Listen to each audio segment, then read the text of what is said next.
ദേശീയപാതയിലെ മണ്ണിടിച്ചിൽ ഭീഷണിയെ തുടർന്ന് മൂന്നാറിൽ വഴിയോര കടകൾ ഒഴിപ്പിക്കാൻ തീരുമാനം. റോഡ് സൈഡുകളിൽ പാർക്കിംഗും നിരോധിച്ചു. മൂന്നാർ, പള്ളിവാസൽ തുടങ്ങിയ സ്ഥലങ്ങളിലെ വഴിയോര കടകൾ പൂർണ്ണമായും ഒഴിപ്പിക്കാനാണ് നിർദ്ദേശം.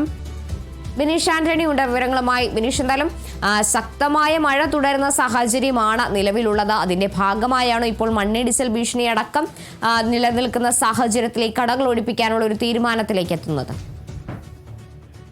കാർത്തു, തീർച്ചയായിട്ടും കൊച്ചി ധനുഷ്കോടി ദേശീയപാതയുമായി ബന്ധപ്പെട്ട് നിരവധി സ്ഥലങ്ങളിൽ ഇപ്പോൾ റോഡിന്റെ നിർമ്മാണ പ്രവർത്തനങ്ങൾ നടക്കുന്നുണ്ട്. അതുകൊണ്ട് മണ്ണിടിയാനുള്ള സാധ്യതയേറെയാണ്. അതോടൊപ്പം തന്നെ കഴിഞ്ഞ വർഷം കൊച്ചി ധനുഷ്കോടി ദേശീയപാതയിൽ തന്നെ ബൊട്ടാണിക്കൽ ഗാർഡന് സമീപം ഇത്തരത്തിൽ മണ്ണിടിച്ചിലുണ്ടായി. ലോറിയിൽ പോയ ഒരാൾ മരണപ്പെടുകയും ചെയ്തിരുന്നു. ഈ സാഹചര്യമെല്ലാം മുൻനിർത്തി തന്നെയാണ് ഈ ഭാഗത്തെ കടകളെല്ലാം തന്നെ ഒഴിപ്പിക്കാൻ. വഴിയോര കടകൾ നിരവധിയായ കടകളുണ്ട്.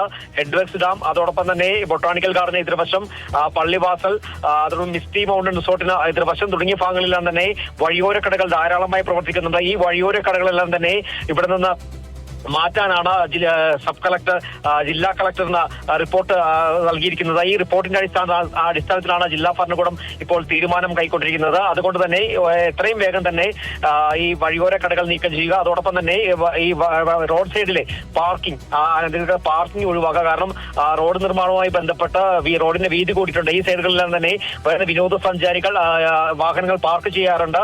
ഈ സ്ഥലങ്ങളിലെല്ലാം മണ്ണിടിച്ചിൽ സാധ്യതയേറിയാണ്. അതുകൊണ്ട് തന്നെ ഈ ഭാഗങ്ങളിലെ പാർക്കിംഗും നിരോധിക്കാൻ തന്നെയും ജില്ലാ ഭരണകൂടം നിർദ്ദേശം നൽകിയിട്ടുണ്ട്. ഏതായാലും ഈ 2 ദിവസത്തിനകം ഈ വഴിയോര കടകൾ പൂർണ്ണമായി ഒഴിപ്പിച്ച് ഈ റോഡ് സൈഡിലെ അനധികൃത പാർക്കിംഗും എല്ലാം തന്നെ ഒഴിവാക്കാൻ തന്നെയാണ് ജില്ലാ ഭരണകൂടം നിർദ്ദേശം നൽകിയിരിക്കുന്നത്. കാർത്തു, വ്യക്തമാണ്. ബിനീഷ് ആന്റണിയാണ് വിവരങ്ങൾ നൽകിയത്.